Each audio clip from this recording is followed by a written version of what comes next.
Buonasera, boa noite. Chegando à sua residência, mais um Alma Italiana, aquele programa que fala de cultura, fala de história, fala de negócios e traz histórias inspiradoras, uma realização da Sociedade Italiana Rio Grande do Sul, vírgula, na esteira dos seus 130 anos de vida.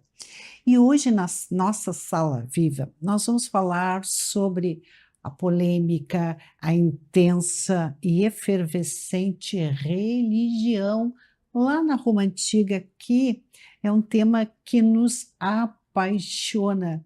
E ele toca o interesse das mais diversas faixas etárias. Com muito prazer, nós recebemos hoje o historiador Ismael Wolff. Muito boa noite. Sua primeira vez estreando no Alma Italiana? É verdade, boa noite a todos vocês, né, a toda a comunidade italiana que nos assiste. Boa noite, senhora Cris Forte, né, o senhor Wagner, né? Wagner Torre! Wagner Torre, senhor Morelli também, Francisco, né? Obrigado. Boa noite Boa a noite. todos. Boa noite, Seja doutor bem-vindo. Morelli, vice-presidente da Sociedade Italiana Rio Grande do Sul, o nosso médico mais humanista do estado, que vai trazer novidades em breve, novidades literárias. Mas hoje é só essa palhinha. O senhor vai bem? Com a graça de Deus, bem. Tocando o barco, bastante trabalho, saúde e vamos em frente. E muito obrigado novamente por estar aqui com vocês, essa plateia maravilhosa aí do outro lado da Intensamente câmera, italiana. intensamente italiana. Muito obrigado, Cris, pelo teu trabalho que tu faz pela sociedade italiana.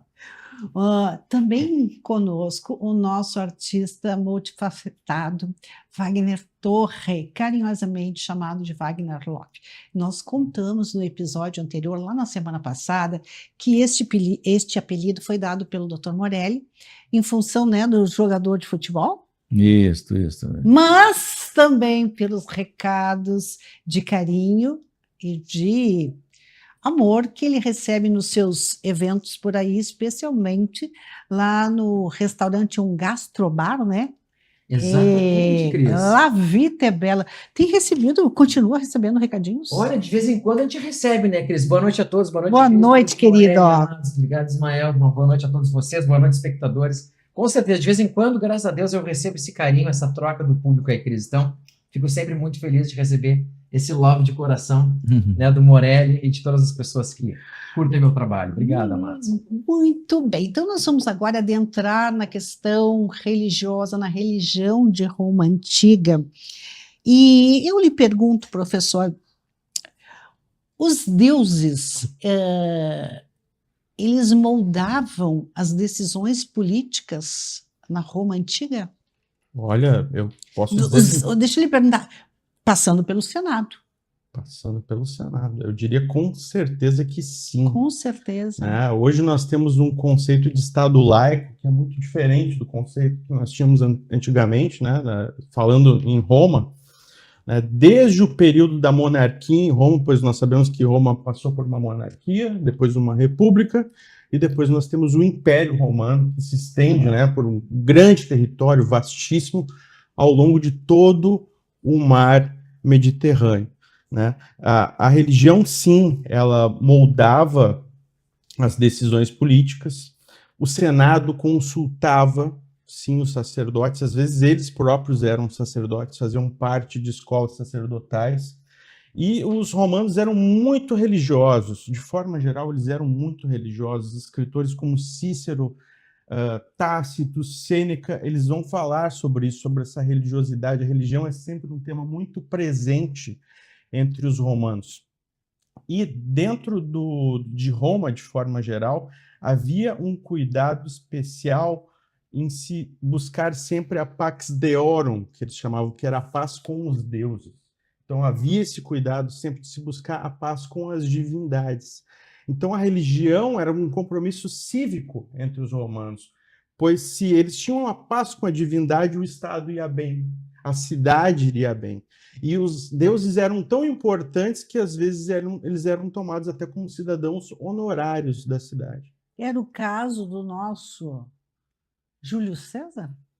Júlio César também, né? Ele foi uma figura importantíssima. Isso é um pouquinho antes do Império, né? Ele foi um ditador, né? Ele teve esse papel, tomou poder à força, né? Em Roma, e foi o final ali da República, que a gente pode dizer. O Júlio César, sim, ele era importantíssimo, ele foi pontífice máximo também em Roma, assim como os imperadores foram ser depois, né? Então é o caso também dele. Mas assim, de forma geral, o que eles faziam, tá? Os romanos, eles olhavam muito para a natureza, então se caísse um raio lá, eles queriam saber, será que foi a divindade que mandou um raio cair em frente aqui ao Senado? Eles entendiam como um aviso ou como um castigo? Aí, o que eles faziam? Eles iam consultar esses especialistas, tá? Havia um livro chamado que era os livros sibilinos, tá? Que estão perdidos, hoje a gente não tem acesso a esses livros, e às vezes, por ordem do Senado, isso era consultado lá. Então, ele tinha uma série de informações, a gente não tem acesso, né, a esses livros porque eles se perderam, mas a gente sabe que eles existiam. Às vezes, eles consultavam também, havia especialistas que consultavam as vísceras de animais, tá? Para ali tentar encontrar respostas, né? Havia esse tipo de religiosidade, mas também essa religiosidade de observar as questões da natureza. Normalmente, né, ou eles entendiam como um aviso ou eles entendiam como castigo. Depende da situação, depende do contexto e da leitura que era feita pelo especialista naquele período. E nós podemos classificar como fé ou como superstição? Então, do ponto de vista moderno, né, talvez as pessoas olhem para lá e digam que tudo é superstição, tá? Mas a gente, como historiador e como arqueólogo, né, eu tenho que olhar também especialmente para o ponto de vista deles, dos romanos, né? E os romanos, eles tinham duas questões, né? Uma que eles chamavam de religio, que é isso que eu estava falando para vocês agora, né? Que é esse compromisso cívico, esse cuidado com a cidade, né? Então, você ergue um templo para que a divindade fique feliz com você. Você ergue um templo ou ergue um altar para que a divindade, então, tenha cuidado com a cidade de Roma. Quando eles conquistavam uma batalha, eles entravam em Roma e faziam um sacrifício à divindade, né? Júpiter ou Marte, né? A gente lembra que muitas das divindades elas eram relacionadas com os planetas, né? Eles acreditavam que os planetas, sim, eles influenciavam na vida na Terra. Mas, assim, existiam duas coisas, a religio, que é essa, e a outra que era superstitio, que era superstição, tá? Então, esse conceito é importante por quê? Porque eram experiências religiosas, espirituais, que para os romanos, né, de forma geral, pelo menos para a elite dominante, tá? Ela não era visto com bons olhos e acontecia no cenário privado, né? Enquanto no público você tinha essas outras, né, sacrifícios, essas coisas, no privado a coisa era diferente. Então, por exemplo, vocês já devem ter ouvido falar do culto a Baco, né? As bacanárias, né? Isso não era bem visto. Em algum momento da história de Roma, o culto a Baco ele foi tido como uma religião não lícita, Mas ele não era bem visto por parte de quem? Dos nobres? Por parte dos nobres, especialmente, tá? Porque em Roma havia muito tradicionalismo, vamos dizer assim, né? Eles tentavam se manter a religião deles dos antigos. Então, um culto a Baco, que é um culto que vem do estrangeiro, eles têm que olhar com muita cautela para entender se aquilo ali vai ser bom para a sociedade deles ou não. Tá, essa é uma das coisas. Existe uma outra superstício que eu gostaria de compartilhar com vocês, que eram as tábuas, tá, que a gente chama de deficciones, eram feitas em chumbo, tá, e eram tábuas de maldição. As pessoas escreviam ali uma série de palavras que eram consideradas como palavras mágicas, e essas palavras eram sim para fazer daqui a pouco mal para que alguém perdesse um cargo, ou para que alguém morresse, né? Existia esse tipo também de as deficciones, né? Ou pedindo alguma coisa para a divindade, mas normalmente eram divindades mais de um submundo, né? Vistas dessa forma, né? Só que isso não era muito bem visto de forma geral pela sociedade. Só que a gente não tem como dizer exatamente se a sociedade ela era mais, se ela tinha mais fé ou mais superstição, pensando dessa forma, né? ou se era mais relíquio ou superstítio, porque a gente, como a superstição era feita no privado, né, muito disso aí se perdeu, então a gente não tem, mas a gente sabe que existia porque a arqueologia revela isso pra gente. Que beleza! Viu, doutor Morelli? Estou pensando aqui, por que toda essa fragilidade de crença, de coisa, essa incertezas deles, essas, sei lá, fragilidade de pensar que isso é assim, se não fizer isso, é aquilo, se fizer assim, pode ser positivo, pode ser negativo. Eu sei que tu já me respondeu várias coisas aí, mas eu continuo na dúvida por que essa fragilidade humana de não acreditar, ou de acreditar, ou de ter que ser assim, ter que ser assado, que senão isso, senão aquilo. Por que todas essas incertezas, repito, essas fragilidades humanas, as emocionais, sei lá, o termo? Não sei se eu fiz entender, eu acho que sim, sim. Uma perguntinha mais fácil. Eu sei que tu deu uma baita de uma explicação Pergunta difícil, maravilhosa, né? Mas sim. Bom, a primeira coisa, né, que eu diria seria isso, né? Como eles se consideravam muito religiosos, eles tinham esse cuidado em manter a paz, né? Manter a paz com os deuses, que significaria paz para a vida deles, obviamente, mas também na política, militares iam conquistar, exatamente, né? Mas assim, do ponto de vista do que a gente pode chamar de teoria da neurociência, né? Existem também comportamentos nos Homo sapiens que são vistos até como um certo padrão, né? A gente pode observar isso aí. E um desses, né? Desses padrões é que os seres humanos, normalmente, quando acontece alguma coisa inesperada para eles, né? Eles logo pensam que aquilo ali foi alguém que fez. Né? Por exemplo, a colheita não funcionou muito bem. A culpa é? De quem é a culpa? E esse é um comportamento que tem sido observado, né, nos Homo sapiens. Né? Existe um historiador muito famoso, que é o Luther Martin, tá? Que ele fala sobre isso, ele trabalha com esses conceitos. Então eu diria que esse é um grande comportamento humano. Agora, como isso se manifesta nas experiências religiosas, varia muito de lugar para lugar, né? Também tem muito a questão da religião vivida pessoal, né? Obviamente que se você colocar hoje duas pessoas que são católicos, daqui a pouco sobre um mesmo assunto elas vão ter experiências um pouco distintas, dependendo daquilo que elas passarem. Mas no caso dos romanos isso se manifestava através das práticas rituais, né? Eles tinham esse cuidado. A religião na Roma Antiga era extremamente ritualística. Então havia um cuidado, haviam rituais, né? Como eu falei para vocês, havia a leitura das vísceras, né? A leitura dos sinais. Esse era um cuidado, né, que eles tinham, de forma geral. Será que... Desculpa, Cris. Por favor. Será que estava faltando para eles uma palavrinha com duas letras que eu falo sempre aqui no programa, que o italiano tem muito quando veio para cá, ou no geral, chamada fé? Talvez sobre o nosso olhar moderno, eu acredito que possa se levar dessa forma.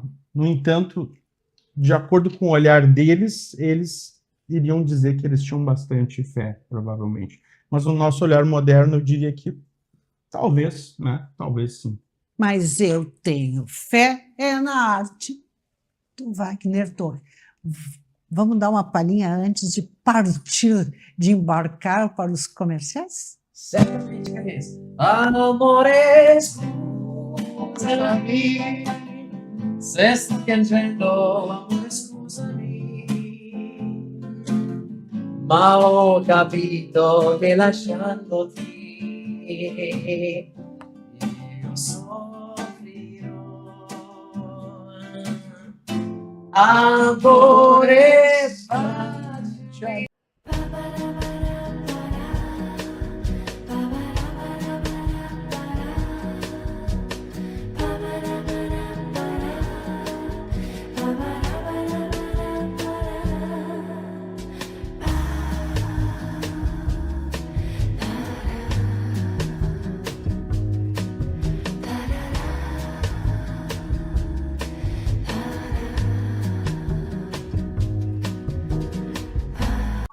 Já imaginou propor ideias que transformarão o futuro sustentável do nosso estado?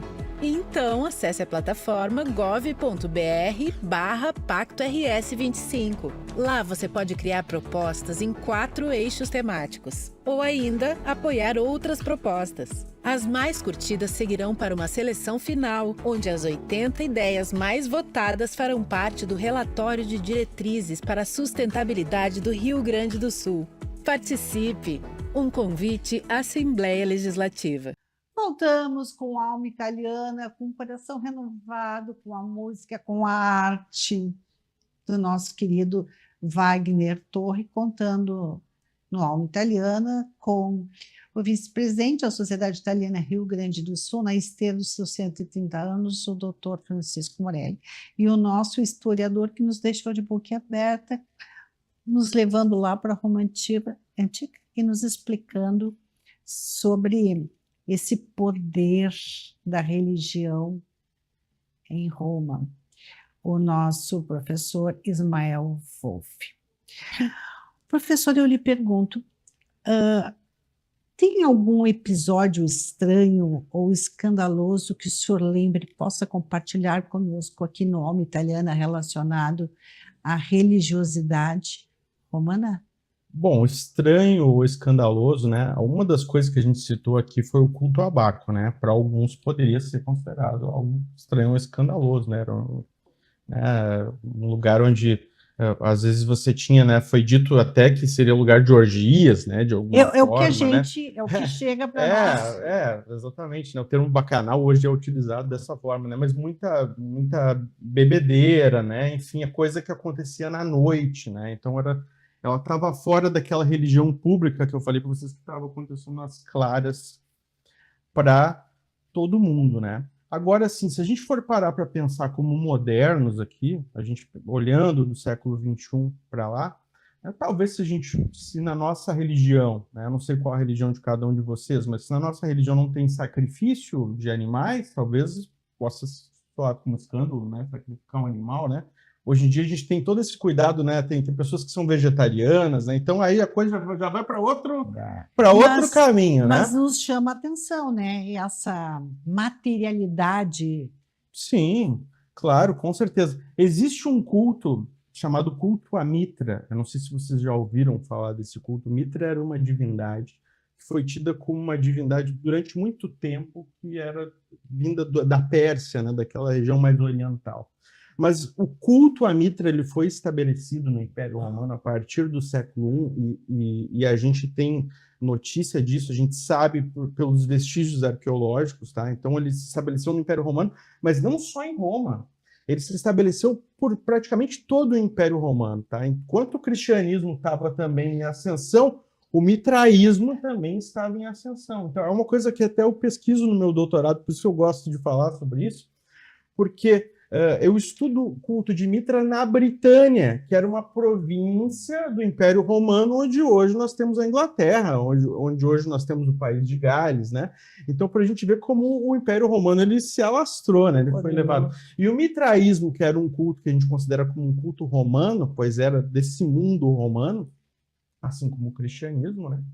Muito embora tenha surgido na província da Judéia, mas ele é um culto romano, pois ele se estabeleceu ao redor do mar Mediterrâneo, que era Império Romano, né? O mitraísmo também. E o mitraísmo era um culto de mistérios, tá?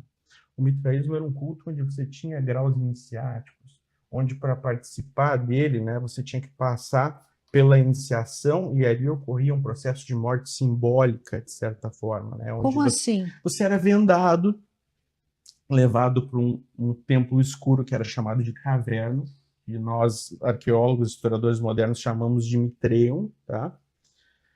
E lá você passava... existem relatos até de sensação de sofrimento e tudo mais, né? Passando, e aí depois você chegava até a luz, né? Iluminado dentro daquela caverna, e seria o deus Mitra, que era o deus Sol, né?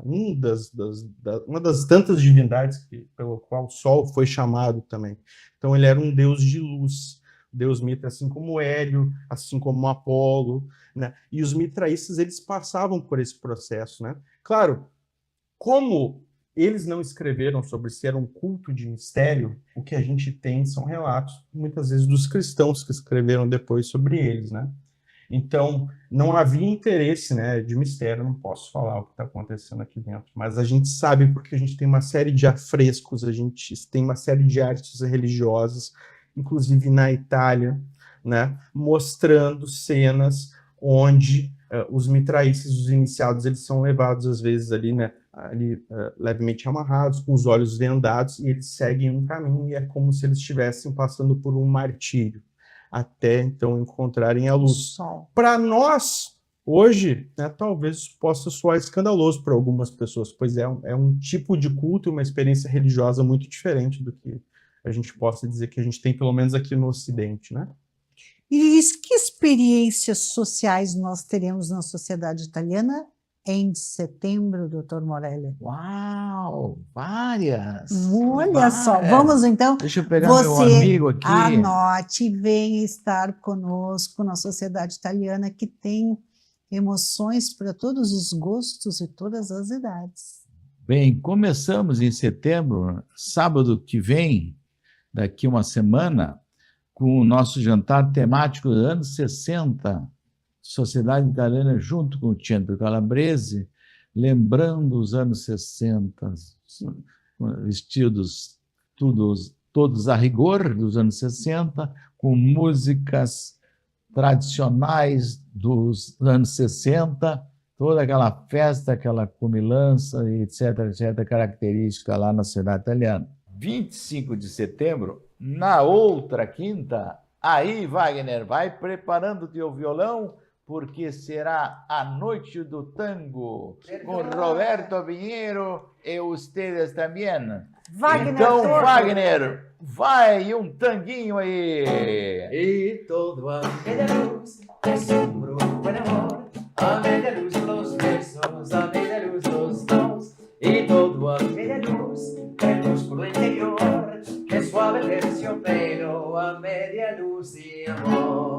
Muito bem. Gente, que programa abençoado. E para concluir essa mais música coisas? do tango, não, aí nós vamos comer um nhoquezinho para recuperar as energias e que seguir foram dançando expelidas naquele bailezinho do tangozinho. Então, vamos nos fortificar com carboidrato, um nhoquezinho maravilhoso. Entrada com a Sociedade Italiana no 3311-5833. Podem ligar para lá e já reservar. Entradas são diminutas, ou melhor, como é que se diz? Não tem barreira, não, tem para todos os para bolsos. todo mundo e vagas limitadas. É isso que eu queria dizer. Porque é sempre assim. Corre lá, então depois e garante não o seu deixem para a última hora, pelo amor de Deus. Como tem acontecido, né? Não querem matar o bem aqui. Nós vamos, infelizmente, nos encaminhando para o encerramento do programa, agradecendo ao nosso vice-presidente, que trará em breve novidades incrivelmente literárias, ao historiador Ismael Wolff. Muitíssimo obrigado. O senhor nos deu uma aula muito categorizada sobre Roma, que mora no nosso coração. Todos nós aqui somos absolutamente entusiastas com o Império Romano. Muitíssimo obrigado. Muito obrigado. Quero agradecer também ao senhor Ari, que intermediou, né? Nossa, nos deu uma dica de ouro ao nosso presidente Ari, que, aliás, vai voltar aqui em breve e também segue dando dicas de pauta maravilhosas. É a semana que eu desejo, esse final de semana maravilhoso, com muita saúde, muita paz, vivendo intensamente a Itália. E encerramos com o nosso mega artista Wagner Torre, também chamado de Wagner Love. Grazie mille! Buongiorno Italia, buongiorno Maria, con gli occhi pieni di malinconia, buongiorno Dio. Cantiamo! Lo sa che si sono Dio. Cantiamo insieme! Lasciatemi cantare con la chitarra in mano, lasciatemi cantare una canzone piano piano. Muito bem! Excelente!